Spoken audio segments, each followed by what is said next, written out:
children of infinite peace. I am come this night to enfold you in the all-powerful love that flows from the heart of God, imparting wisdom to those whose ears are attuned softly to the gentle, vibratory action of the voice of God, speaking within the silent recesses of each man's heart. I would speak to you tonight briefly upon the law of the transposition of energy that you may have imparted to you in this holy wisdom. The tranquil knowing of how the being of you, the consciousness of your identity, was transferred by the power of love from those higher octaves into this present one. Your consciousness, beloved ones, is the key to all perception, to all knowing. Your consciousness is unique unto yourselves, for with it you are able to perceive all outer conditions, yet all inner conditions are not always made known unto you, and the mysteries of life on the inner planes remain successfully veiled from the eyes of mankind embodied here. This unique you, this consciousness, transferred at the hour of your birth to mortal form, manifests then in that form, and so it is as though you were anchored there and could not depart therefrom. Like unto Ruth and Boaz, the soul and the body remain wedded, and the words, whithersoever thou goest, I will go, is truly spoken of body and soul from the hour of man's birth, and yet it need not be so.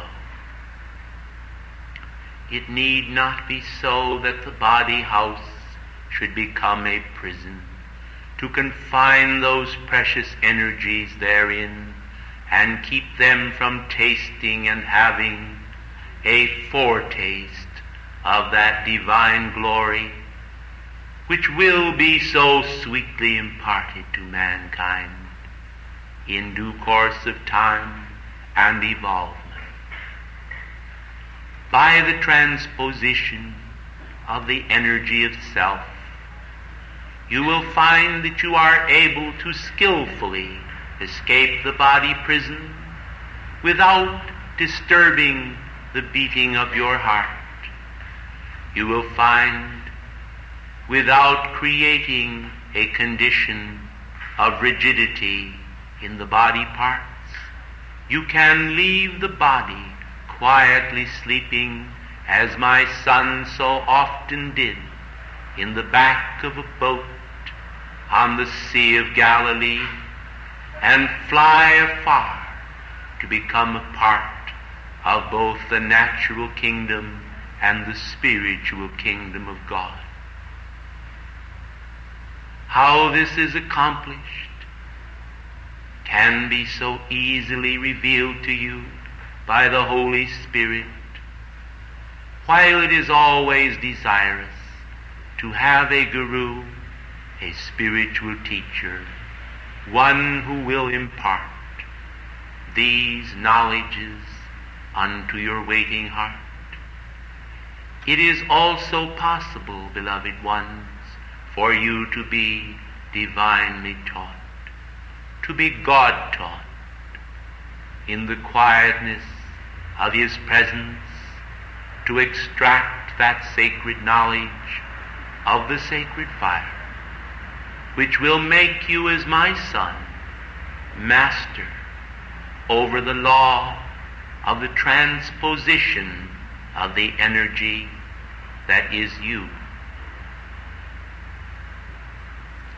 As you have gazed at night upon the silvery light of the moon, as you have gazed upon the softness of the billowing clouds, has it occurred to your blessed hearts that you could as easily blend with the soft texture of the clouds as with the body form you wear? Has it occurred to you that while your body rested quietly, you could rise with full power of perception into the heavens before your physical ascension, before your spiritual ascension, even in your present condition, through the knowledge of the great law of life, and blend with a single moonbeam climbing upward on that gentle ray of light to enter into the heart of nature, to behold the sweetness that rests like a mantle upon many a quiet country town, upon a mountain hamlet. You then, rising apart from the body, could behold the trooping children returning home from school. You could behold the beds of pain where grief fills men's cup to overflowing. You could behold the miracle of birth and rejoice in the unfoldment of a rose. Witness the dancing of the elves in an Irish glen. Observe the spirits of nature at work in the chemical laboratories of God. As a part of that life, you would find no frustration, for you would recognize that there is a free flowing of spiritual energy, the energy of your life. Oh, that precious energy is balanced so delicately within the golden goblet of your heart, and the shimmering cord of silver descending from your precious presence is so wondrous to behold. Yet it is a very easy thing for a trusting one to rise out of the body form with sweet simplicity, as one might lay aside a robe or a garment, and in spiritual lightness behold the beauty of the world. And yet, if one would speak truth, one cannot help but also witness the sorrow of the world. And as the sorrow of the world is witnessed, the power of the great love of God, the power of the Holy Mother of the world, must seize upon the consciousness of those devoted to truth and generate therein a desire to render assistance, to reshape the destinies of men according to a more perfect pattern, and to weave in the individual force field of man's own identity a greater awareness of the presence of immortality within the temple of consciousness. I recall so much of life, for to hold in the chalice of memory century after century after century is indeed a cup that runneth over with a flow of life's wondrous energy. The energies of life are not only precious to me, they were most precious to my son. And when he mounted Golgotha's hill, it was with a sense of completion, of a journey into being and consciousness. The example which he set, although I must confess it tore somewhat upon my heart, was also cause for great rejoicing. For both Joseph and I knew so well, so full well, the meaning of that mission, and how that across the seas and through the years that would come, men would be drawn closer to that consciousness that is life within them. Precious ones of the light, strip all the doctrines of the world from all of their words.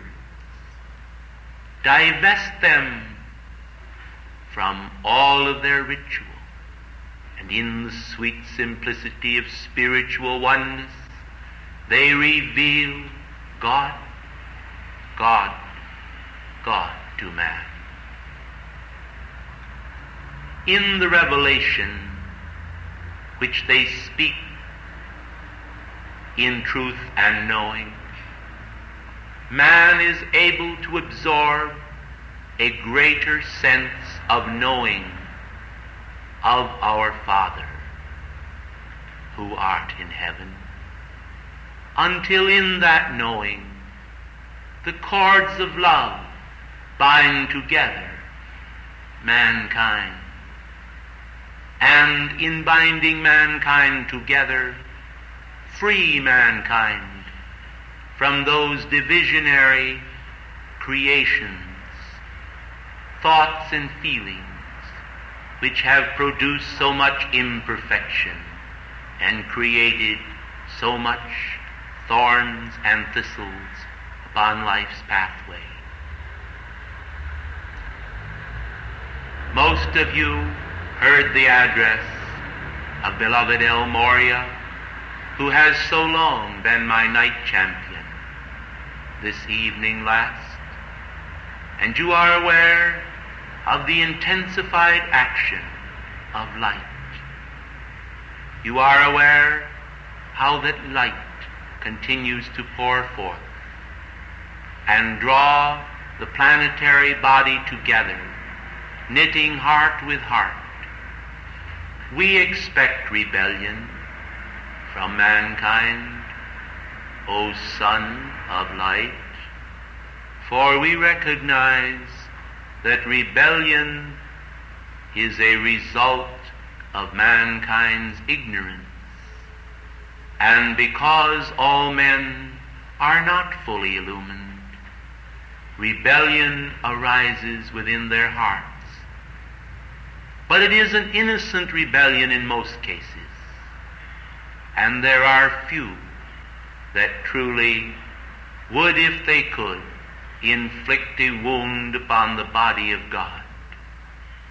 For that is exactly what mankind do when they strike one of these little ones that God has created. The wounds are not inflicted upon the body of man, they are inflicted upon the body of God. For ye are the temple of the Father, and the Holy Spirit abides in each one of you. Deny, if you will, the presence of life. This presence will not deny you upon earth, but it would not be wise to continue to deny the Father. For to deny the Father continually, while yet in physical form, is to create a set of the sail of your identity, which when you are no longer occupying a body, might cause you to deny God outside the body, and then by reason of your denial, he would be unable to establish contact with you and bring you safely into his heart. All is the result of cosmic law. All is the result of the law of perfection. So often, the children of God upon this planet, in their state of unknowing, have the idea that many things occur haphazardly. They do not, beloved ones. All works as does your clocks and watches when they work with precision. All is the result of precision and perfection. My son said long ago that though heaven and earth should pass away, my word shall not pass away. And that every jot and tittle of the law should be fulfilled. There are times that mankind, in their state of ignorance, seem to feel that they have avoided all forms of punishment for the inequities which they have manifested. Let them not feel so, for the law does not intend to chastise mankind. The law intends to exalt men. The chastisement is the result of man's own wrong reactions to the tides of life. For while life would lift mankind, through mankind's ignorance and resentment and rebellion, all is turned upside down, and in place of perfection, the lash of karma manifests in the human consciousness. Precious ones of the light, I am so aware of each one of your hearts that are here. I am aware of the devotees of God who love him without ceasing. I am aware of those who are confused here and wonder just which way they ought to turn. I am aware of those who have doubts and who do not understand how I am contacting you this night.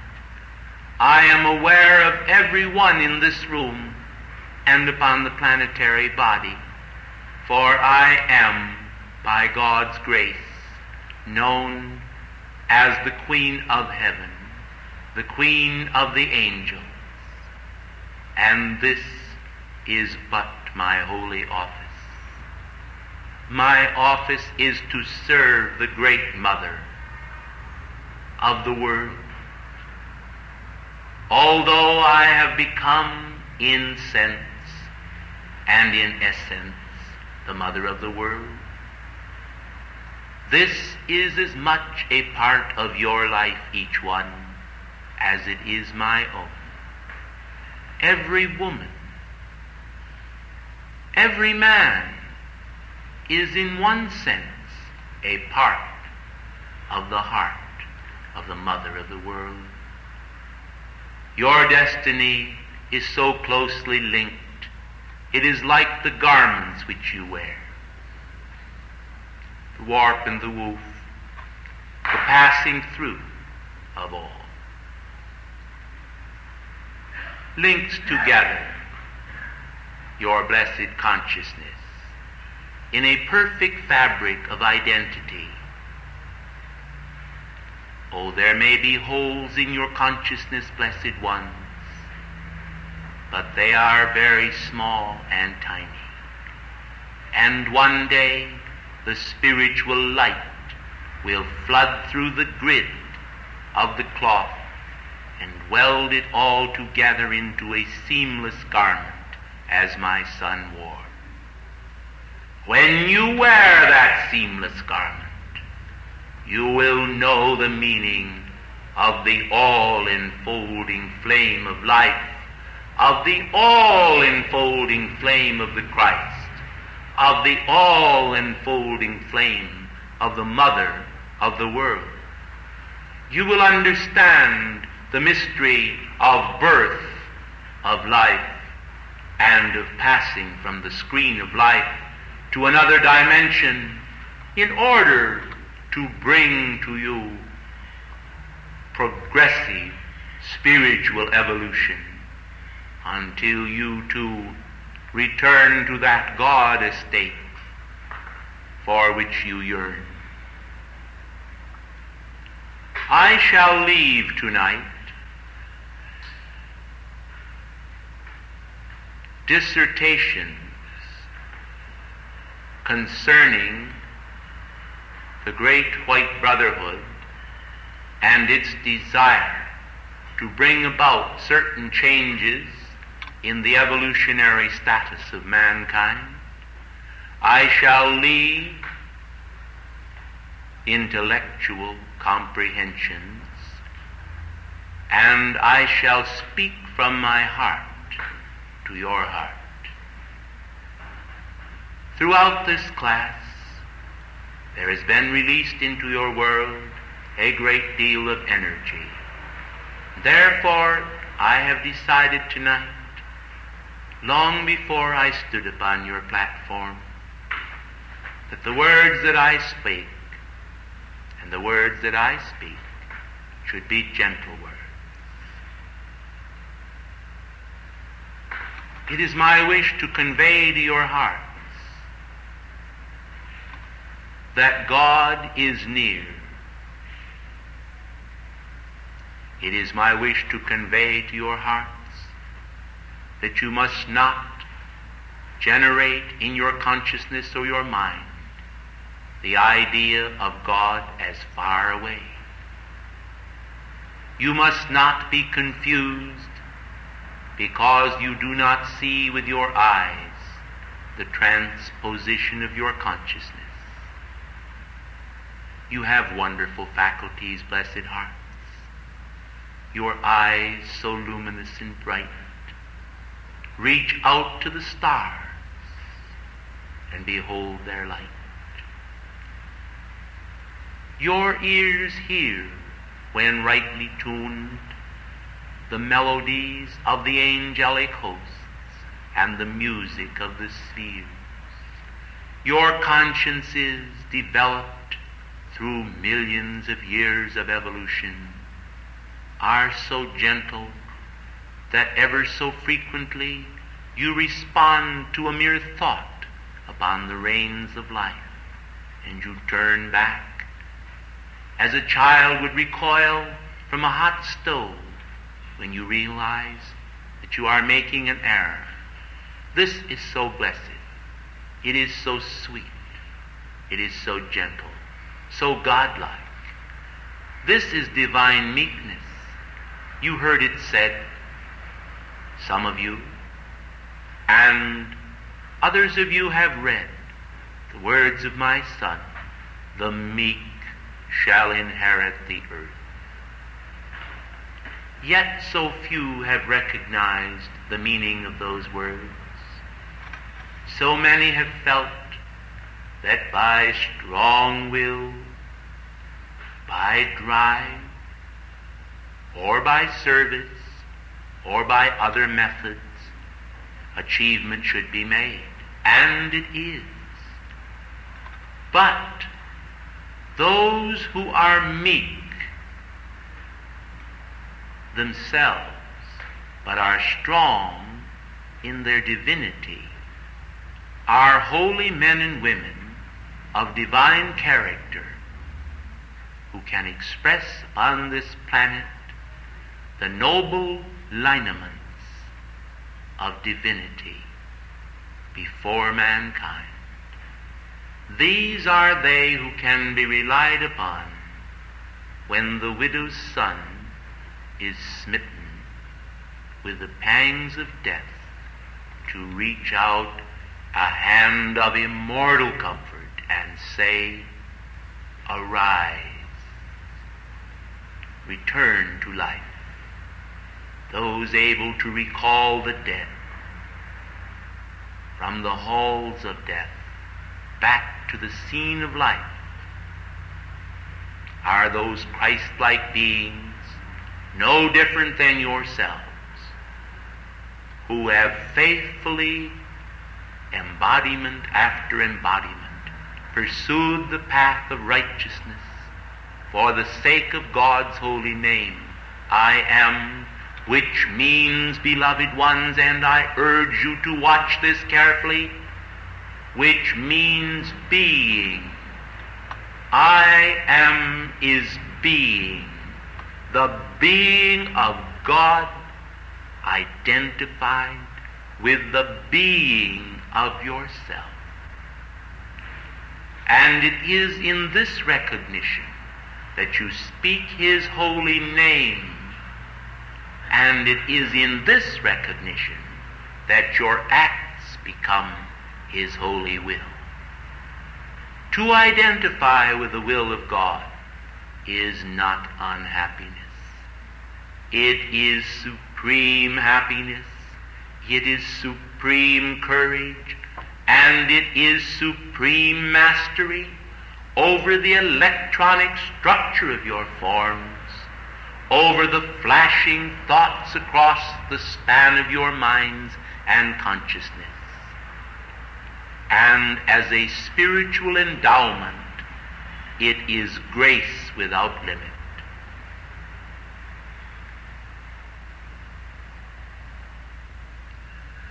O gentle angels of love, who have accompanied me wheresoever I go, I call unto you now and ask you to descend with a gentle rushing wind. I ask you to saturate the consciousness of these holy children with the divine comfort that was extended to the Hebrew children as they were thrust into the fiery furnaces. I ask that these thy children may receive some bond of faith this night that shall help them throughout the balance of this embodiment and unto their own glorious ascension in the light. I ask that there be wedded to them, O All-Father, the supreme bestowal of divine grace. May it rest as a holy mantle upon their brow, a mantle of perfection. May it drape and enfold their shoulders. May the spiritual cape of service of my beloved consort Joseph, now your precious Saint Germain, rest upon each one of you who are willing to be a part of divine grace and holiness.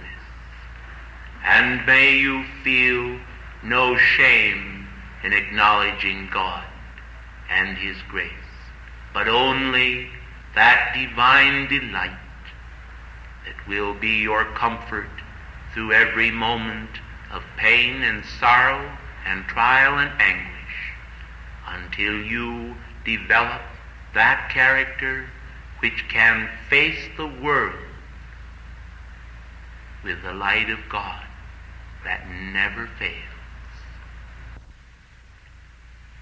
To visit the sacred retreats is a blessing.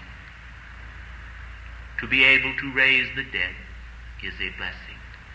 To be able to heal the sick is a blessing.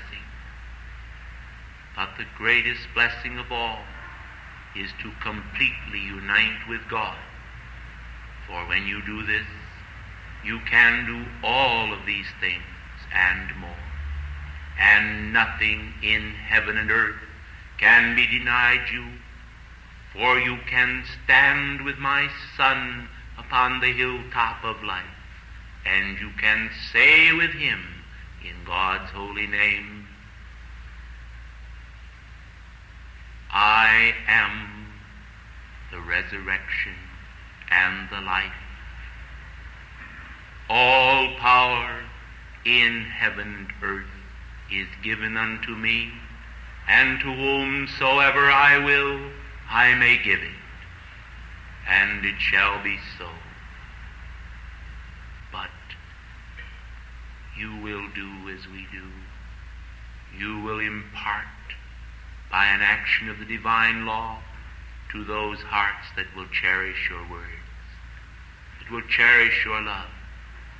For seed planted there is not planted upon stony ground or upon barren earth, but upon fertile soil, where it will flourish and magnify the presence of life until you and the angels and mankind and God our Father will simultaneously rejoice in the attainment of the great planetary chain, the chain of human relationships extending across the planetary body in the service of light's unfolding perfection and immortality. Gracious ones,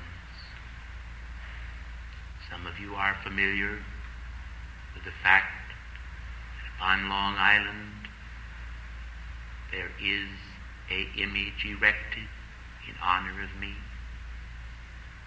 Many of you are aware of the fact that the earth is filled with graven images of my form, that millions pray to me daily, that millions speak a rosary to my name.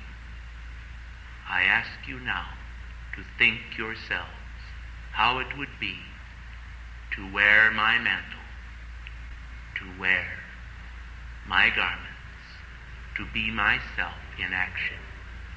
It is a great responsibility, and I am most grateful that His love has been sufficient to fill the matrix of my heart with a compassion from the great cup of universal life that has been sufficient to supply the needs of all who have called upon me. But some are aware of the fact that the Madonna upon Long Island has ever so frequently shed tears, and that no man has been able to solve to this present hour the source of those tears, and so it is called the Weeping Madonna. I tell you, beloved ones, far more of my time is spent in rejoicing than in weeping, and yet the sorrows of the world do frequently fill my heart when I realize that if men would but be true to themselves, they could end all of their pain and suffering. They could assuage all their grief and do it quickly. I therefore remand you to the precious words of my beloved Joseph, uttered to you through that great soul, Shakespeare. This above all, to thine own self be true. And then it does follow, as the day the night, thou canst not be false to any man. I close now with a plea for spiritual integrity, that each of you shall recognize that in this gentle ministration more good shall be accomplished than is ever dreamed of by man as he presently contemplates my words. My words in action are the greatest gift. My words, merely heard, are a temporary blessing to those able to assimilate it. To those not able, I say, abide in God, and all things shall be fulfilled in due time. Regardless of the state of your consciousness, whether you are aware of all of God that you ought to be patient until it is revealed. For when it comes, it is worth more than gold, worth more than garments, worth more than houses and lands, flocks and fields. It is all. For as the foxes have holes and the birds of the air have nests, the Son of Man hath no place to lay his head, save in the heart's open door. Thank you, and good evening.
May the blessings of eternal wisdom flow from that wondrous fount of God's flame of illumination and comfort every heart here. Beloved ones, may every heart upon the planetary body and in the entire cosmos be exalted by the buoyancy of divine wisdom. I am come this day to declare unto you the power of the angels of illumination. For I, Jophiel, salute every heart who yearns to have wisdom above all other desires. For wisdom is indeed a geometric method whereby you, as the human monad, a dot upon the cosmos, may draw a straight line directly to the heart of God. For you know so well that the shortest distance between 2 points is a straight line, and the rule of wisdom is the shortest distance between your heart and the heart of God. Precious ones, geometric figures are so valuable. You have heard it said that God geometrized. You are aware of the fact that the square, the circle, the triangle, and all geometric figures do express in wondrous symbology those basic laws and concepts upon which the universe is created. For those of you imbued with artistic knowledge are fully aware of the fact that the canvas itself is but a plain surface upon which you superimpose those concepts of your minds and hearts, using the media of the paint, the palette, the brush, and that exquisite ingredient, the knowledge of art within your heart, to transfer from your minds to the canvas before you the beauty that is inherently within you. Mankind today cannot trace a quality of beauty they do not possess. They are unable to imitate or to mimic the great cosmic law. I ask you, beloved ones, of all the artists upon this planet, who has been able to duplicate that which God hath wrought by his wisdom? And yet you shall. Every archangel, every cosmic being bows before the mighty fountain of divine illumination. By it, in days of eld, men raised wondrous temples to God upon this planet by methods of spiritual joy and glory, whereby they were able to manipulate matter and energy in a fashion now quite forgotten by the mind of man. The science of electronics which manifests today is but a dim glory of those past ages when the high priests stood in the temples of old in close contact with their own divine God presence and were able to invoke the power of levitation upon matter, which rose with the lightness of a feather. The heaviest stones would float in the atmosphere and move by the will of the high priests and those priests skilled in the art of levitation of matter. The physical bodies of mankind and all matter were directly under the control of the brilliant flame of divine illumination which flashed forth and linked itself with the ray of power and the ray of divine love to produce by the power of the 3 times 3 in all worlds of action the action of the great illumination flame, bringing about ease and peace in the control of matter and energy which mankind has not experienced since the precious golden ages now long past. Those of you who yearn to see mankind free, rejoice that the time is at hand when greater and greater light of golden illumination shall shine forth upon the planetary body, and lightness of heart shall replace heaviness of heart, because mankind shall understand how to harmonize heart with heart, how to harmonize heart with God, and how to utilize illumination so that it is not rigid or frigid in its action to cause them to become distinctly separatists, separating themselves from the consciousness of God into an egocentric orbit, whereby they do not recognize the need to cooperate with one another in love and in drawing forth that harmony which will make of this planetary body a veritable paradise in the universe. Ladies and gentlemen, those brilliant flashing angels of illumination who have come with me are now, as I speak to you, actually covering the great glory of the universe, lest it should so bedazzle your eyes that you would not even be able to see the light of the physical sun. I tell you, beloved ones, you do not know the great caution which is exercised by the great law. Some men today are led astray by the psychic forces that are in action in the universe, and they have the idea that it is not necessary for them to decree or to attune themselves by the power of spiritual decrees with those higher octaves of light. I tell you, ladies and gentlemen, you must admit to the great truth of the power of illumination and invocation, and recognize that whether your human likes it or not, this is a method whereby you may find the greater light in greater ease than any other upon the planetary body.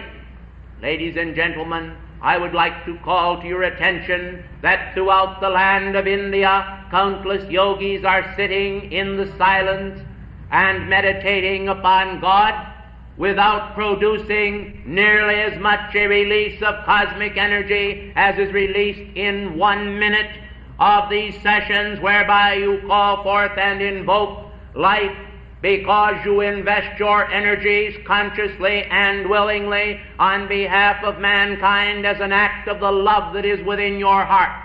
when this love flows forth from your heart, the great cosmic masters, in their wondrous devotion, by fulfilling the cosmic law, are able to balance that energy which you give by giving a greater quantity by far to mankind than they could ever do without the great release of energy which you give. I tell you, ladies and gentlemen, these decrees are a method whereby you create the thought matrices, the wondrous parallelograms and circles and triangles of spiritual symbology in the ethers and upon Akasha, which causes a release of the tremendous power of Bohat, which in itself is a greater assistance to mankind than they ever dream of in their outer consciousness. I would like to tell you now something about the wonders of the angels. I would like to point out to you that just as you sit within your body temple and enjoy your powers of perception so that you are able to look out upon the world at large and behold shape, form, substance, and dimension, so the angels are able to sit within the focus of their being, which is a starry body, as it were, of great power, charged with the ability to carry forth messages from the very heart of God to every corner of the universe, charged by divine love, and these are able to behold the wonders of all eternity, sights which your eyes have not beheld, and listen to sounds which your ears have not heard. These blessed beings are not lacking in perception. Beloved ones, there is a consciousness in mankind which tends to glorify the present state of man's consciousness and clutch to it and hold to it and grasp it as though they would not forsake it for anything in the world, as if nothing better existed in the universe. I would like to point out to you the words of the beloved Jesus, who stated so clearly to mankind that he who seeks to save his life shall lose it, and he who loses it for the sake of the kingdom of God shall find it again. I tell you, beloved ones, the present senses which you enjoy are but a dim perception of that which you shall see clearly when your eyes are opened by the power of divine illumination to behold the glories of the kingdom of God. Mankind need not fear that God, in all his great love, has not prepared for them a place of such wonder and beauty as has never entered into your heart or imagination, in and regardless of the fact that you have speculated almost in an infinite manner. Ladies and gentlemen, the angels are in no way bereft of joy. We are not different than you are in the sense that we do not have a consciousness. To have a consciousness, beloved ones, and to enjoy perception is the blessing of every angelic being. And we have a fierce loyalty to the Godhead, which has kept us from swerving from the paths of light and has kept us ever in the service of the light. For those of us connected with the spiritual uplifting of mankind are indeed concerned in an unusual manner insofar as the love radiation goes. For anchored within our hearts, although we be angels of illumination, is a tremendous love for mankind, which keeps us sometimes anchored in a most uncomfortable atmosphere when mankind insists on vibrating at a rate which is uncomfortable to themselves as well as to us. I would like to point out to you then that there is a method whereby you can keep your own consciousness high, and that method is to feel God's love anchored in your heart simultaneously while you feel God's love and wisdom anchored within your minds. It is possible then for you to utilize the center of your heart as a sun of divine love, and to use your brain as a radiant focus of the power of illumination's flame, so that all density is indeed removed from your consciousness. The cerebrum and the cerebellum are as the great Milky Way is in the vast starry universe. These are intended to be mighty continents of power, anchored within the head area of every man, whereby great currents of illumination may flow through those wondrous folds of your precious brains, creating therein a golden flame of illumination and removing the so-called gray matter from human consciousness, which is but the distortion of the pure white light into the qualities of gray by reason of the addition of flecks of shadow created by human ideas of great density and opacity.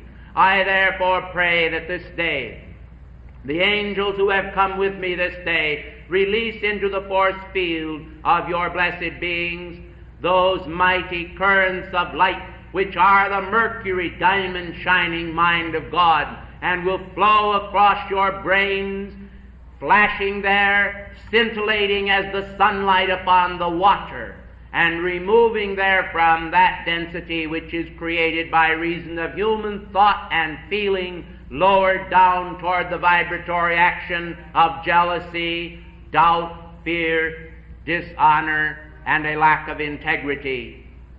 I would like to point out to those among mankind who are addicted to the use of nicotine that this in itself creates a tremendous density upon the surface of the brain, so that the dura mater and pia mater, so named by mankind, are not able to flash forth the divine intelligence in a proper manner. When mankind, therefore, will lay aside this specific habit of smoking, they will find that it will indeed increase the flow of spiritual illumination to them. Now, I am not in any way, beloved ones, interested in a direct opposition to the great tycoons of the cigarette industry in your nation, for the lords of karma will take action in due course of time against them, and they shall find that the record is very gross, and that which they have done will indeed prove to them at inner levels that they have sold their soul for a bowl of soup and for a mess of pottage. Nevertheless, those who do this shall return to balance every jot and tittle of their karma. The great law requires it, and let none think that they can escape, for it is not the intent of the karmic law to permit them to escape until they have paid every last farthing of that which they have imposed upon the youth of America and the world by creating those vicious and pernicious habits which distort the consciousness and warp the power of the great God flame in its action through the force field of mankind. Ladies and gentlemen, I speak this to you forthrightly in order to assist the great forces of light upon the planetary body.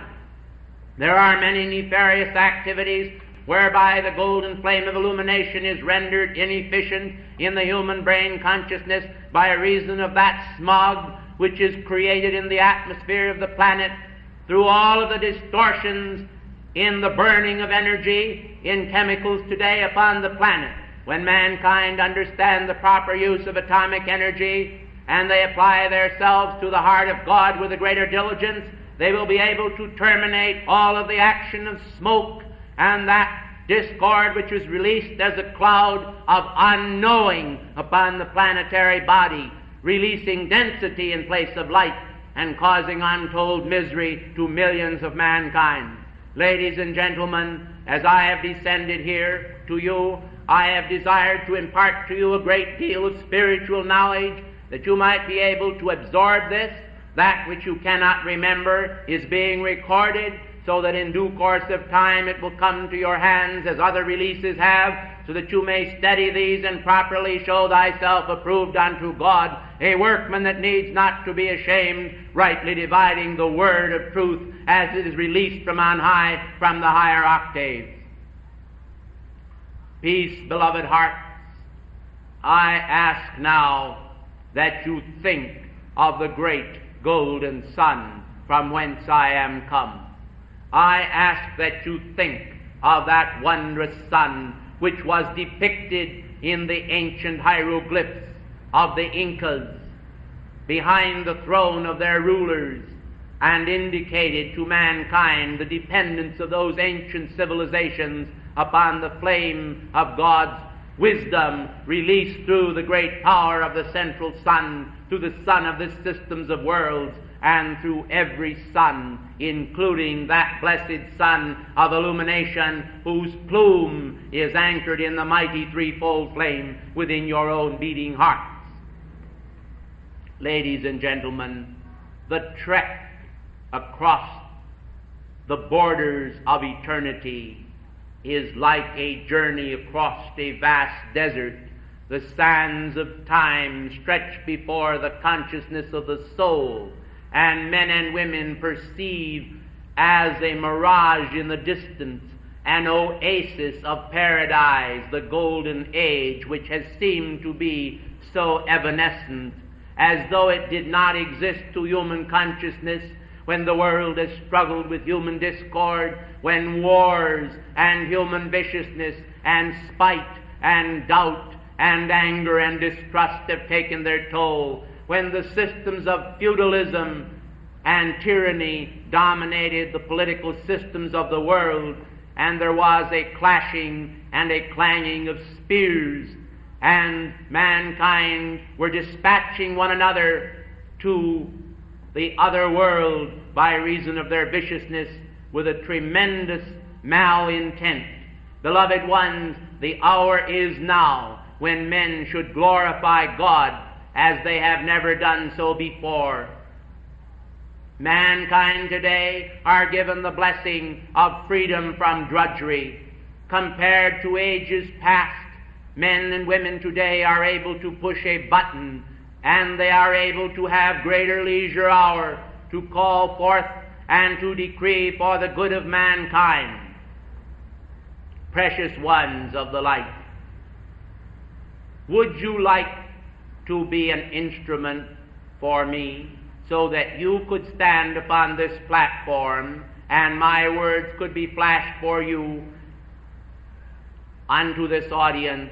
Let me point out to you, beloved ones, that the distortions in the atmosphere of the planetary body make it exceptionally difficult for us to transmit these wondrous messages to your consciousness, and yet because someone has dedicated themselves wholly to God for this purpose, we are able to do so. But I implore you never to be critical or to judge the channel which is speaking these words to you. For I tell you, ladies and gentlemen, it is a cosmic miracle that it is possible at all. And it is far greater than the telegraph which Samuel F.B. Morse so long ago created and sent the first message across to mankind stating what God hath wrought. Let me remind you then that this too is an action of God, transmitting from the higher octaves to this octave here upon the planetary body, those transmissions which are intended to give you your freedom, and therefore these transmissions are also that which God hath wrought. Blessed ones, the flame of illumination is imparted to all, and yet all do not utilize their talents. They do not utilize the talents of opportunity. I wish to express the gratitude of the heavenly hierarchy to those of you who have faithfully attended these sessions and have not missed, because you have recognized that in absorbing our radiation, you are fitting yourselves for heaven and for the higher state of consciousness when you shall be able to see clearly through the cosmic veil. Beloved ones, I would point out something to you that is probably not recognized by many of mankind. Every session such as this is intended to burn out the density of human creation which intrudes itself between mankind and the face of God. Therefore, whenever a tiny bit of man's own human effluvia is removed, it is like polishing the lens or washing the screen of man's perception, whereby he is able to see more clearly through the glass. and therefore receive greater blessing from the light itself. We have no selfish motive in our desire to impart this. We have one motive, and that is to inform mankind concerning the truth of the great law, that they may cut themselves free to enjoy that which God intended all life to have and to share in the very beginning. It was never, never, never the plan of God to see mankind manifest disease, discomfort, or distress.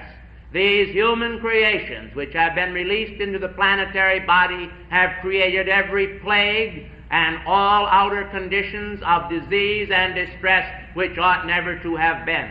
Mankind are not fully aware of the fact that thought is the creator of those disease germs called by the scientists germs, which are in themselves but the misqualified energy which mankind have released in a microscopic pattern, which because of its virulence and because of its malice, which was actually implanted into it by human thought, it enters into the human bloodstream, and there arises therein a tremendous battle between the internal nature of perfection which was implanted by God as a protection to every life stream within the physical body.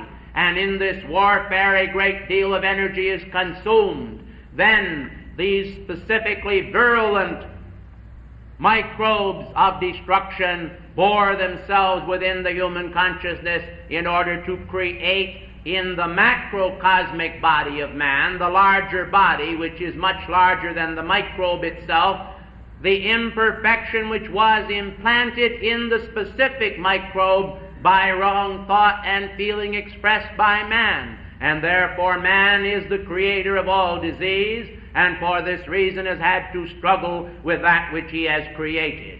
Nevertheless, the great angelic host and the ascended masters have stilled many a plague, have stood between mankind, and I have watched often while the angels stood with drawn sword over many cities of Europe as well as America, and said, "You shall stand no further. You cannot pass to injure any more children or any more of mankind. You must stop in God's holy name your action." And then it was as though all of this virulent energy dropped and drooped and shriveled and faded and was blown away by the holy winds of heaven, and the plagues were stayed, and the love of God flowed forth again, and civilization breathed free and easy. I tell you, beloved ones, that wondrous country of India is a land which has been inflicted by much distress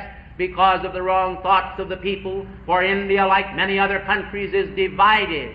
It is a land divided, filled with individuals who are devotees of the greater light, and yet unfortunately filled with much selfishness in the hearts of its people and much unbelief. All of this would be wiped from the screen of life by the golden flame of illumination if mankind would only be consistent in their thoughts and actions. You cannot, beloved ones, distrust God. You must be true to yourself, and you must be true to the God in your fellow men. Do you think, beloved ones, that those who would deceive mankind and practice deceit are able to stand long? Nay, I tell you, every despot and every tyrant has been brought low. Some of you may recall how that long ago the man called Herod uttered an oration to mankind which was so great and so wondrous that men applauded him to the extent of saying, "Behold, it is not the voice of a man, but the voice of God." And immediately he died and was smitten of worms because he gave not God the glory. It is so recorded in your scriptures, and it is recorded in fact. For I tell you, beloved ones, that every tyrant that exalts themselves to heaven is brought low, and every child of the light who humbles himself before the great golden flame of illumination is raised up to partake of the wondrous fountain that flows from the heart of God and brings comfort to the nations. I tell you also of he who long ago was known as Solomon. Solomon, beloved ones, was the man of the sun. You today, in your modern colloquialism, utilize the term Old Sol, referring to the solar power.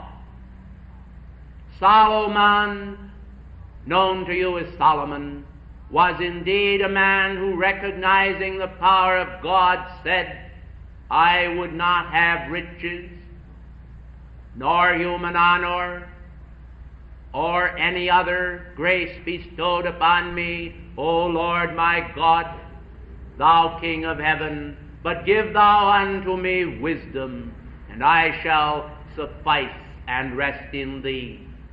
And in answer to his invocation, the mighty angelic host were permitted to carry a scroll engraved from the heart of God.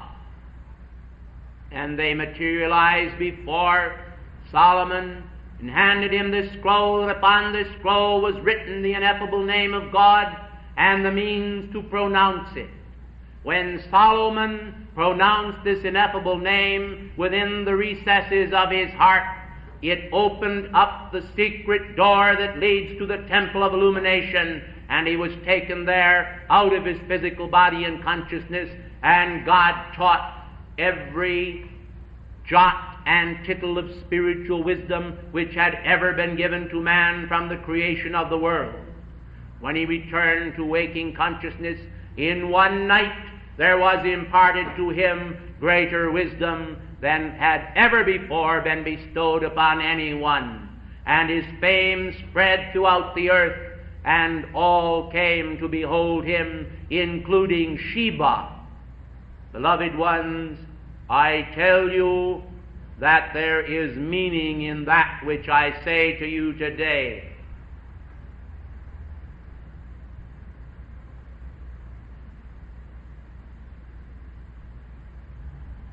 O sweet angels of my holy band, Kuthumi dear, Master under our direction, let these blessed souls hear within their inner ear the chants of the golden angels of illumination joined in holy chorus with the brothers of the golden robe.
God of hosts, how wondrous is that epic release of thy sacred energy in the imparting of holy wisdom to mankind. In the giving of that wisdom, may all recognize that its holy use exceeds its grasp. For to have wisdom in itself, except it be used for the glorification of mankind, and the ennoblement of mankind is a waste poured out upon the personality in a egocentric action. Let men then follow St. Francis, beloved Kuthumi, in the following of all the avatars of wisdom down through the ages, that they may make of their hearts a cradle where the holy Christ child in illumination's flame may live again, and where the angels may bow and fold their hallowed wings of love round about that sacred child, until grown to full stature and maturity, he may take that Christ dominion over each life and over the earth, which makes of this life a city of beauty, the city of the great King, the Lord God of hosts, worshipped and adored by every one of the angels and by all those Elohim of the sacred fire, the seven spirits which are before his holy throne. O beloved mankind, the time is short for each life stream. The day will come when every word that I have uttered this day shall be looked to by mankind as a guide upon their pathway. You today have heard music released from higher octaves through a messenger of music, and you have heard my sacred words released through a messenger of love. I thank you for your time and your attention. I ask that you pray for those who could be here in this place to hear these words, and yet they have more important things to do according to their human consciousness. I tell you, ladies and gentlemen, you prepare for heaven. You prepare for the hour when you can commune with us in that sweet and holy feeling which is the permanent love of God as released into the countenances of some men of maturity, and is quite naturally resting upon the faces of many a tiny babe. Truly, a little child shall lead them, and the lion shall lie down with the lamb, and God shall wipe away every tear, every sorrow from human consciousness. To this end we are dedicated. To this holy wisdom we offer our services. Call upon me and I will answer you, and all of my band, for we too are a part of life, destined to give comfort to the all of life. Ladies and gentlemen, in God's holy name, I, Jophiel, on behalf of the Brothers of the Golden Robe and the angels of my band, thank you and bid you a holy good afternoon.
A holy good evening to you from our council in Darjeeling.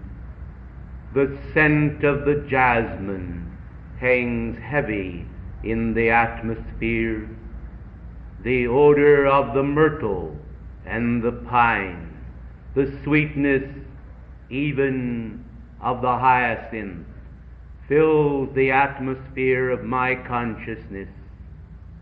For I am imbued with the divine awareness of beauty manifesting in the floral kingdom. With this magnificent concept that each scent and each odor is related to the vibrational structure of the angelic host, holding then cupped within the tender blossoms of beauty manifesting upon the planetary body the sweet essence of immortal life, I am come this night in breathing awareness also of the saturation of the holy will of God as it is spread abroad upon the planetary body. Nobility of soul, expansion of consciousness, whereby mankind are able to rise above the dark and somber clouds of human concepts to the starry heavens, where the radiant orbs in shining splendor parade before mankind's eyes a concept of spatial vastness and holiness which cannot be equaled by all of the numerous lights now and currently manifesting upon the planetary body. But I am concerned primarily with the holy will of God as it manifests in each individual's own beating heart. It is not enough for mankind to recognize God. It is not enough for mankind to recognize God in others or in the ascended masters. The great requirement of the law is that they shall recognize God within their own beating heart and desire to externalize His holy will, even as a little child in its sweet simplicity is able to kneel before the creature of the Christ child and recognize that ineffable sweetness of the Christ child is anchored within its own blessed heart.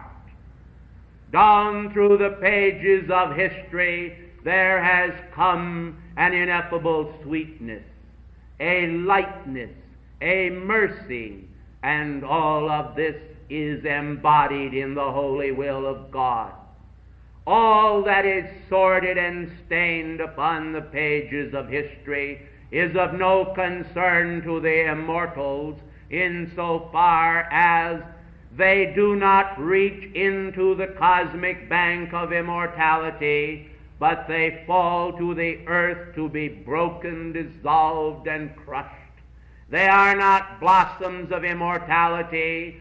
They are but thorns strewn upon the pathway of life, and we would blunt them and end the pain of mankind, which has far too long inflicted the blessed hearts of men, whereas God would assuage their grief and bring them our immortal comfort. I am speaking to you tonight directly from my hall in Darjeeling. I am seated in the divan as I am uttering these words, and I am standing in a holy awe of the fact that you, beloved ones, will by reason of my words be able to move closer to the perfection of your own presence. Blessed and beloved ones, you may wonder how I am able to project through the consciousness of the individual through whom I am speaking. I would not be too concerned with this factor, beloved ones, for it in itself is no concern of mankind's, but is solely the concern of us of the Darjeeling Council who are grateful for one who will give their energies, their heart's devotion, and their love to a divine principle, offering their body, mind, and brain as a living sacrifice to their own immortal God-self, that they might serve as an instrument for our perfection to manifest and to be uttered. However, an interesting happenstance will occur this evening, which I shall tell you of, that you may be able to obtain by foreknowledge a greater sense of the event when it occurs. I am planning at one point in this address, in leaving my abode here in Darjeeling and flashing like a meteor across the continents and seas, and I am planning on actually manifesting in this room, not in tangible form that all of you will behold, but in a spiritual body of light, which is my reality. And I am planning on standing on this platform beside this beloved messenger and permitting a more direct contact with that light which I am. I am also pointing this out to you so that you may have some opportunity to exercise your spiritual faculties and find out whether you are to determine when the point shall come, when I myself shall enter this room with a more radiant manifestation than that which I am now coming forth with, which in itself is somewhat a delight to your hearts, who are aware of the breathing love of God which I bear, because His holy will is my forte, and it is the will of God which I adore and to which I am dedicated. I pray then that you too may dedicate yourself, as the knights of old, to a spiritual crusade on behalf of the planetary body, elemental life, and your fellow men.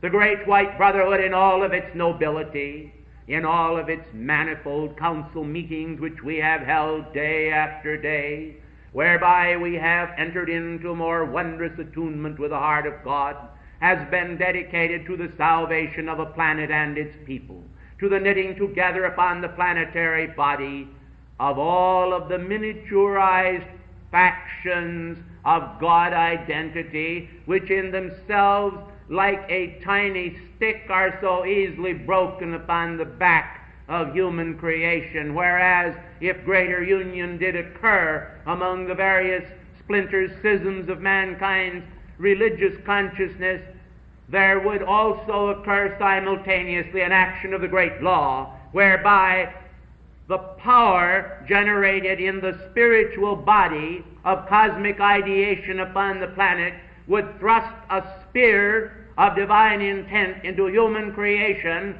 and destroy the hydra-headed monsters of human creation which have asserted some form of corrupt independence against the will of God, which I am determined to blunt. I hope also that you will recognize that you are destined, if you will, to play a part in the blunting of that intent which is not of divine origin. I hope also that you will recognize that the day is not past when knights and ladies of virtue are needed, that they may ride forth with purity in their hearts to accept the challenges of life and to hold up the banner of cosmic purity, so that mankind may feel the mighty cosmic currents of life sweeping mankind into an era of cosmic achievement for the planetary body and its blessed people. I ask you now to consider for a moment that you are the creator of the world and the universe. I ask you to consider for a moment that you individually have here a people, and that these are your people upon this planet who have gone astray from the divine intent which you yourself embodied in your holy consciousness. As you gaze in great divine pity upon the aborted consciousness of mankind, see if you would have the patience of God to wait for mankind to manifest the perfection which you long to see them do. Ladies and gentlemen, I would like to tell you, somewhat contrary to the will of the beloved messenger here, the fact that he recently was upon horseback. This is an experience which he has not in this embodiment had a great deal of knowledge bestowed upon him, and therefore early in the morning when he commenced the horseback ride, he did not see how he could endure it for more than 1 minute, and yet hours went by before he returned. I would like to call to your attention that it was a true exercise of his patience, for he did upon one occasion jump from the horse and depart thereof, for the back of the earth itself. And yet, upon arising, he found that his patience, although it was stretched almost to the breaking point, did in due course of time find by the exercise thereof an expansion of patience in his world, and so it was possible for him to elect upon a future occasion to ride upon a beast with which I am somewhat more familiar. Holy men and women, how I cherish the reality that you are. How I cherish that holy will which descends as the Paraclete from on high, a swooping dove of cosmic light descending through the atmosphere into the grail cup and chalice of human consciousness, causing to occur a pulsation within the force field of the human heart, whereby there is generated a love for God of unparalleled proportion. Arise then, O sacred fire within the hearts of men, and beat in holy rhythm with the will of God, which is always active in creating the generative power that regenerates in mankind those consecrated ideals which manifest in a living Christ, whose consciousness, expanding into the great universe, out of the mundane into the supramundane, is able to recognize the meaning of life with all of its nobility and vastness. You will recall how that long ago in ages past there existed a man upon this planetary body whose name was Gideon. You will recall how the instruction went forth to Gideon to place within pitchers a lighted taper vibrating with the flame. You will recall how that he came upon the Midianites upon the hillsides in the dark of the night and caused at a given signal the vessels which they held to be dashed to the ground, and the pitchers were break. And upon that occasion the light shone forth, and the word, strike with the sword of the Lord, and Gideon caused them to flee from a few in number, and many fled the host of the Lord by reason of the release of the light from the broken pitcher. Holy ones, for I address you thus, because this is the divine concept, I ask you to break the pitchers of human reason. I ask you to break the pitchers of human density. I ask you to break the pitchers of your own creation, those creations which you have cherished for so long that you have desired to build a shrine for them are not worthy the paltry straw that is blown by the wind. Break them then in the holy name of God, and let the flame that is within you be cherished. Spin around this holy flame a crystal chalice of God's consciousness, and let the living radiance of the Christ manifest in that crystal goblet of consciousness, until you are changed from glory unto glory, even as by the Spirit of the Lord. The angels of God descending upon the ladder into the consciousness of mankind are beings of divine virtue, whose purified essences are indeed spotless and blameless before the fire of God.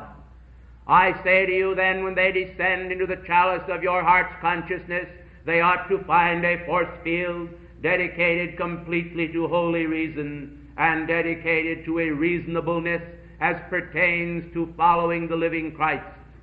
Mankind today, in following themselves and their own egos, develop an egomanic spirit, which in itself is depressive to the ascended host and is depressive to their own divine presence, in so much so that it is necessary for God himself, as it were, to turn his back upon that aborted image, for he cannot bear to look upon that miscreation of humanity which he himself had destined for such a glorious conclusion and eternity.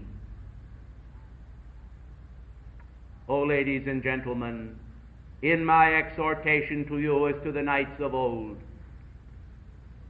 I pray that you will be true to yourselves, even as beloved Saint Germain, in his writings in the past, spake and said, "This above all to thine own self be true." I pray then that you will be true to the nobility that is within you. When the hour comes when it appears necessary for anger to occupy your consciousness, I pray that you will recognize that in God's holy name it is possible to set aside the viciousness of human anger. When you are face to face with human jealousy, and some individual seems to manifest more abundance than what you do upon the planetary screen of life, when some individual seems to be vested with more than an ordinary consciousness, or someone seems to possess some possession which you do not have, I pray that you will recognize that the talents are dispensed from on high according to the individual's own calls and externalizations, whereby at some time or another, if not in this present embodiment, then in one past, they have invoked their talents from the Godhead and have served magnificently that they might be worthy of them. Be not jealous then at that moment, but rather turn to the scientific accomplishment of the light and call forth for yourself greater talents from the heart of God. You know, beloved ones, the quality of jealousy in the aura creates a murky green coloring. The quality of spiritual science in action in mankind's consciousness creates the vibrant healing green with which Raphael is so familiar and which Hilarion so dearly loved. And therefore mankind must recognize that all divine qualities can be reversed, and that which mankind manifests is so frequently but an abortion and distortion, an upside-down consciousness of that true consciousness which is indeed the pole star of their being. I ask then, therefore, ladies and gentlemen, that you will recognize the need to simply pulsate in the positive level of whatever negative quality you are manifesting by reversing your polarity and see what wonders are performed. It is not enough to merely have a divine intent. It is not enough to desire to rise. It is not enough to wish to climb a hill. You must, if necessary, tear your garments upon the briars in your pathway. If you would go slowly, then, beloved ones, you may step carefully and avoid some of the pitfalls upon the path. But if you feel a desire to rush, it is almost necessary that you shall tear your garments upon the branches as you pass. But those among you who are so earnest and sincere that you cannot bear to wait a long time for the manifestation of cosmic virtue, sometimes dash forth impetuously and try to climb to the very summit of life's existence. Do not then decry the fact that you must of necessity make some mistakes, nor remain upon the ground when you fall or stumble. Arise at once and proceed onward. The stranger traveling upon the road to to our abode must recognize the holiness of his mission and must not let thieves part him from the holy relics which he carries close to his bosom. Ladies and gentlemen, I hope that you are cherishing a more than ordinary concept of what I am saying to you tonight. I have a very definite inner level mission which I am accomplishing tonight. The cups of my words are conveying to your consciousness certain basic and specific instruction which you have called for, and I am giving you some awareness of what it means to be an ascended being. For, beloved ones, as we watch here in Darjeeling and see the mists arise from the mountains with the breaking of dawn, it is always a joy to our hearts, and we are awaiting, of course, the breaking of the dawn. And yet, beloved ones, the most important dawn which can ever occur is the breaking of the dawn of the eternal day, when the night is passed away forever from your blessed consciousness. Those of you familiar with the revelations of John the Beloved, which are known in the Scriptures as the revelations of St. John the Divine, will recall how that in describing the holy city, he referred to the fact that there was no night there. And this refers, blessed ones, to the consciousness of mankind which no longer is concerned with human shadow. How many individuals today do you think are rendered unhappy by reason of human opinion? How many individuals today are concerned as to what others will think of them?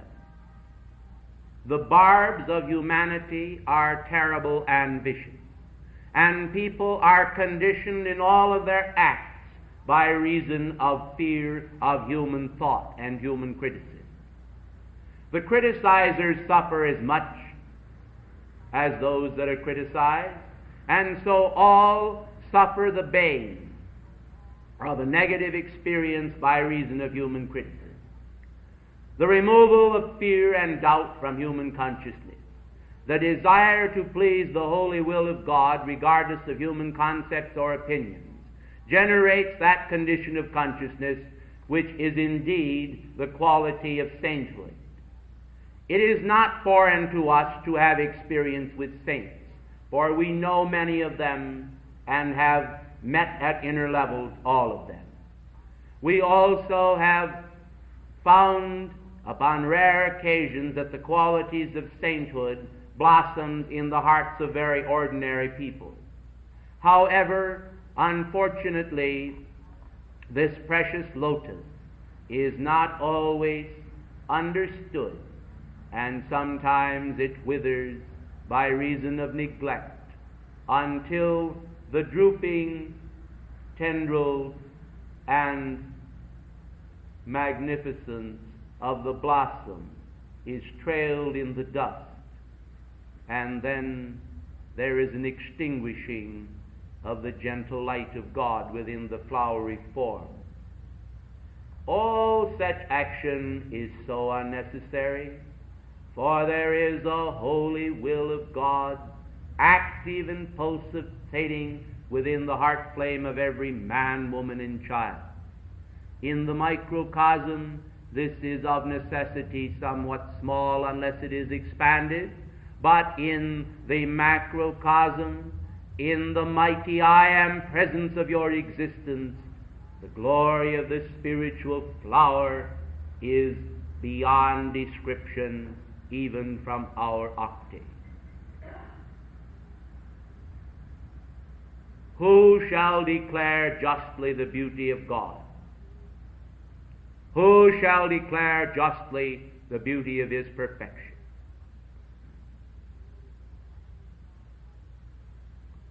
I recall upon one occasion where I was riding upon an elephant many, many years ago in the vicinity of Benares,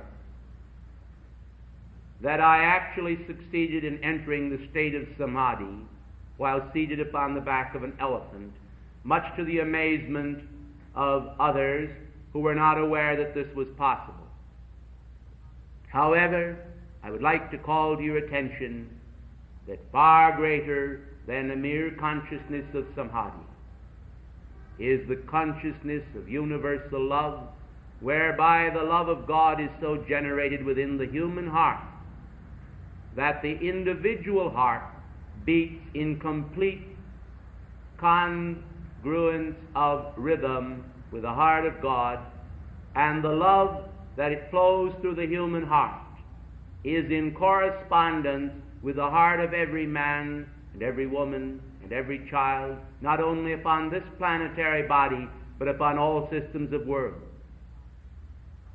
Beloved ones, when this occurs, it enters into the consciousness of mankind that he must dedicate himself to a more than ordinary service.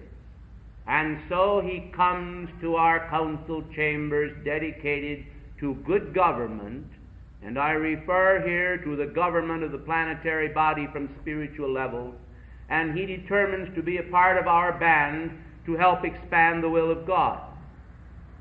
And therefore the new recruit incoming is ever so frequently most raw. I recall on one occasion when embodied as King Arthur that a young squire was brought to me who was extremely clumsy.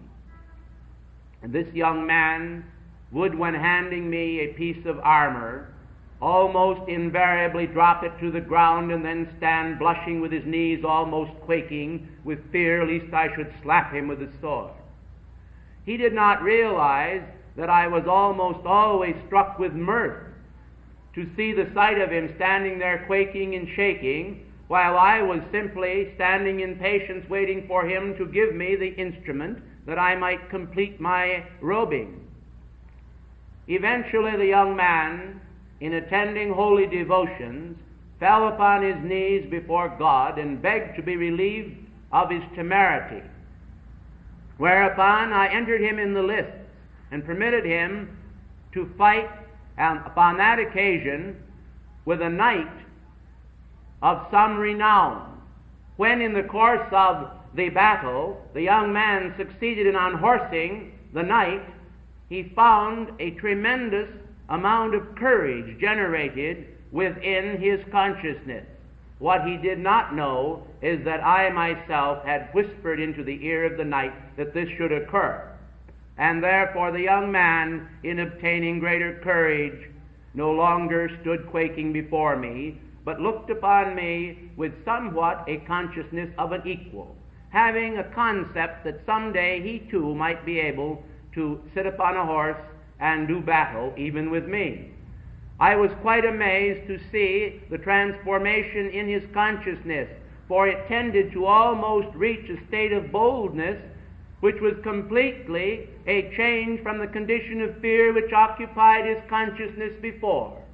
And so this illustrates for your blessed consciousness overconfidence and underconfidence, neither of which is desirable in order to obtain your victory, but that perfect balance of divine consciousness which is aware of the perils upon the pathway of life and knows that the mastery of life and the conclusion of divine accomplishment is the goal which every individual may obtain by reason of continually pursuing it as the hound of heaven.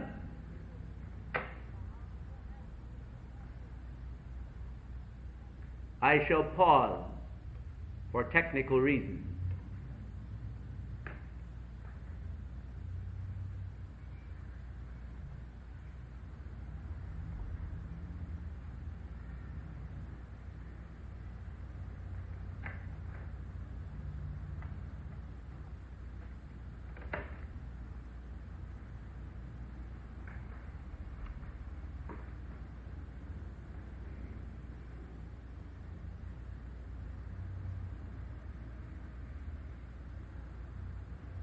So you would ride with Arthur.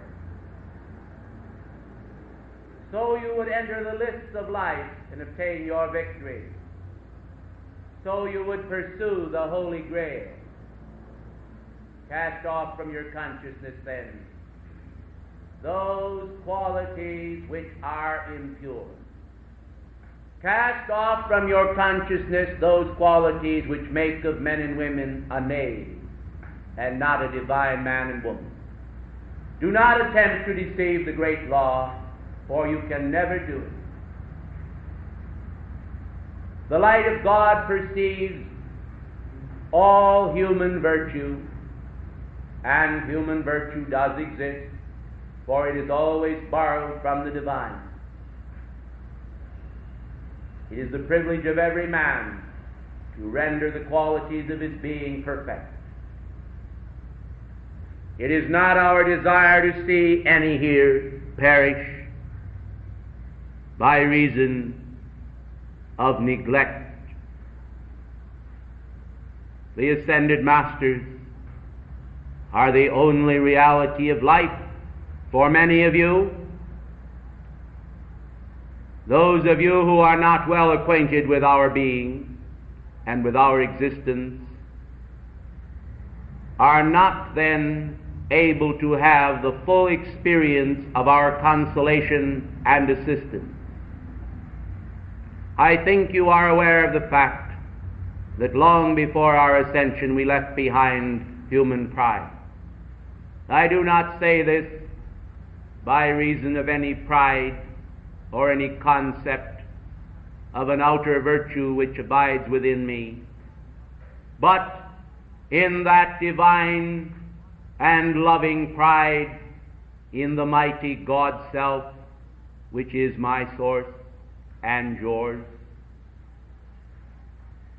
Ladies and gentlemen, while I am speaking to you, millions across the planetary body are being entertained by cowboy pictures and sordid stories upon the screens of life. I call to your attention that there is a reason for this address this night, and a reason for my speaking the exact time which I am speaking. I trust that you will not be bored, because I am generating a specific action here within this room which is designed to assist the planetary body.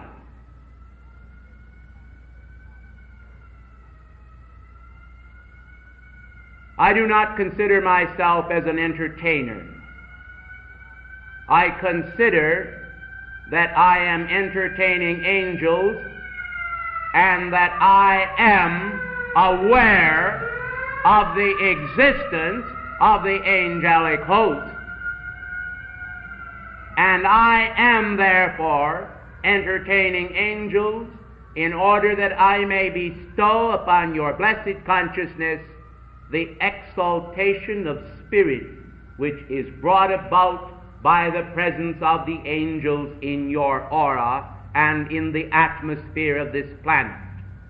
Some of you have commented upon the clearness of the atmosphere since the beginning of this class by the action of the angels which has been wrought for your city.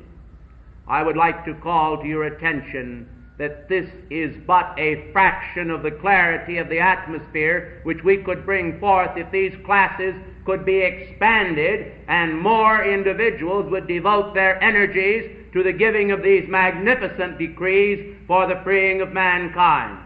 I am aware of the fact that those who do not understand fully and completely the necessity of the action of giving decrees sometimes lament the longevity of man's giving forth of these decrees. However, I would like to call to your attention that this system has been devised by the beloved Saint Germain for the freeing of the entire planet, and in order to secure an anchor point here upon the planetary body where the angelic energies can be channeled in almost the same manner as a bowling ball is thrust down the alley in order to strike home. Ladies and gentlemen, we make a thrust for a purpose, but it is never in vain. If men and women do not respond to us, we know that ultimately they will respond in some way to the great message of life. The law of karma has acted upon this planetary body, and the whiplash of karma has descended upon mankind until their backs are almost lacerated to the bone by reason of the karmic lash, when heaven would but let the gentle mantle of light rest upon their shoulders, if the will of God could be done. Do you think, beloved ones, that when the karmic lash descends, it is the will of God that he should chastise his children? I tell you, nay, except in some cases where individuals have called for their own emancipation in one specific embodiment and have desired to balance all of their karma. God then has sometimes chastised that beloved one in order to touch upon the points in their individual bodies which needed the release of the densified energy, so that they might find a new freedom in the great law of forgiveness, acting there to adjust every jot and tittle of the great law. The drama of the Christ walking up the hillway to the height of Golgotha has been brought to the attention of mankind by Christianity for centuries, and yet men themselves, in following the Via Dolorosa, have not attained to Bethany's height and the glory of the ascension.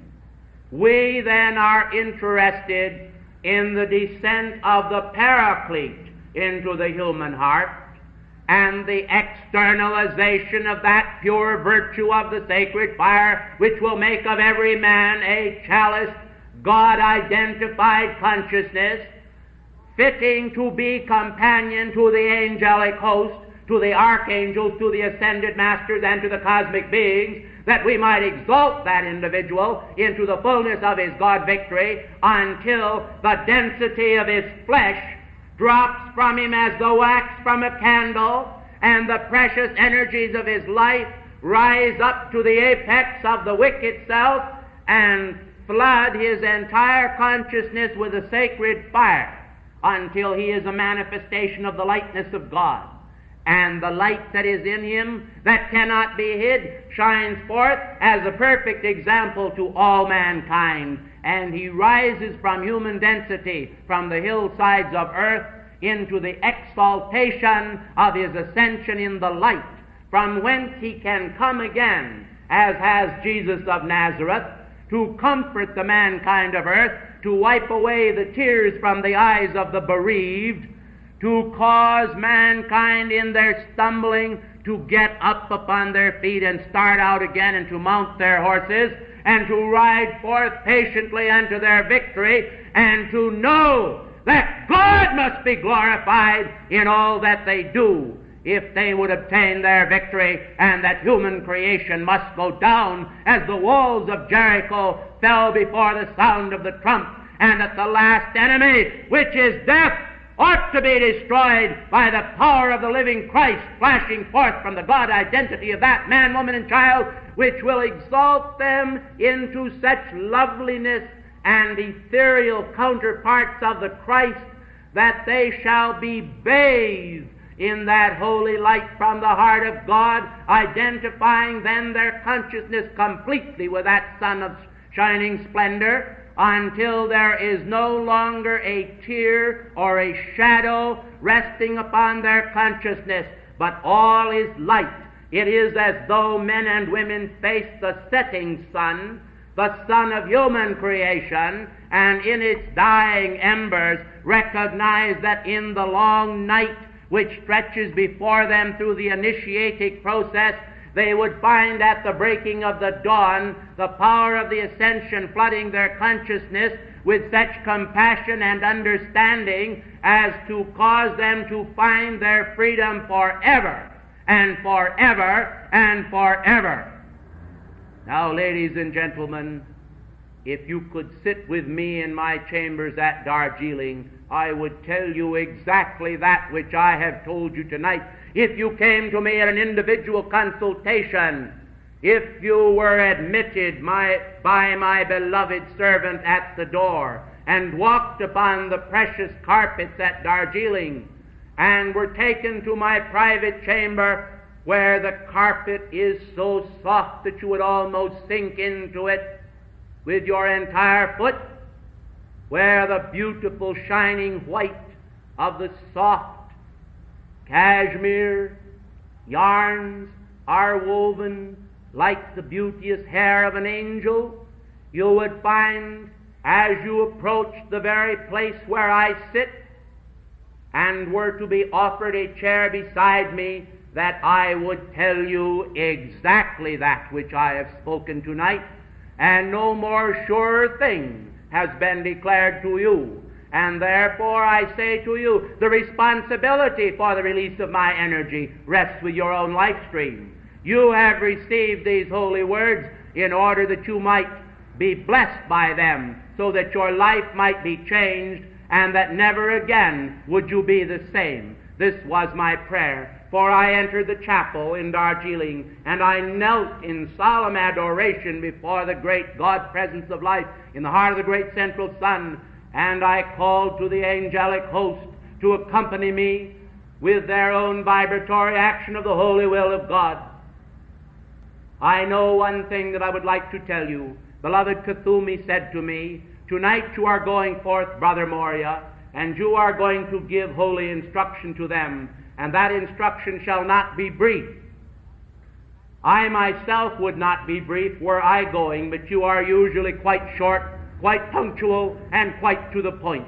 I know, however, that this will not be in vain, for all the brotherhood of the Darjeeling Council shall in holy prayer pray that those who are the auditors of your blessed words will not forget that experience or cause it to be removed from their blessed consciousness. Oh, ladies and gentlemen, upon so many occasions miraculous events have occurred. We have raised the dead, we have healed the sick, we have cleansed the lepers, we have purified consciousness, we have created blessings in the atmosphere of the planetary body, we have thwarted earthquakes, floods, fires, epidemics, and famines from mankind, we have assuaged human grief, we have stood with our own shoulders against the karmic wheel when it would grind mankind into powder, and we have not received so much as a breath in gratitude. Yet we have continued to serve. Think you then, beloved ones, that we do not pour forth our devotion and example before you? I tell you that we do, and I speak for all who are with me. Were you this night to witness a blazing manifestation of the living Christ upon this platform, he himself would speak to you the same message which I am giving to you. It is to revere God's will, for as that blessed Spirit of the Christ descended from those untrammeled heights on high, he himself cried forth this fiat, Lo, I am come to do thy will, O God. And his holy voice caused the archangels to veil their faces before the transcendence which he manifested. Can you do less? Can you do more? Ask yourself this question tonight and see if 12 holy apostles could bring to the world Christendom. You here, who are many more than 12, and all who read my words and hear my appeal, cannot join the holy mission of the great white brotherhood and bring to a glorious conclusion the planetary plan of the holy will of God, spelling an end to human doom and ushering in, out of the tomb of mortality, life, life, life in shining splendor. O thou diamond heart of Mother Mary, O diamond heart of the Mother of the world, let thy multifaceted splendor shine forth a needle point of light through each heart here. Let each heart be pierced with their dedication to brave the elements of human nature and all of the denizens of shadow and darkness, and to enter into the holiness that is the righteous crusade for perfection upon the planetary body.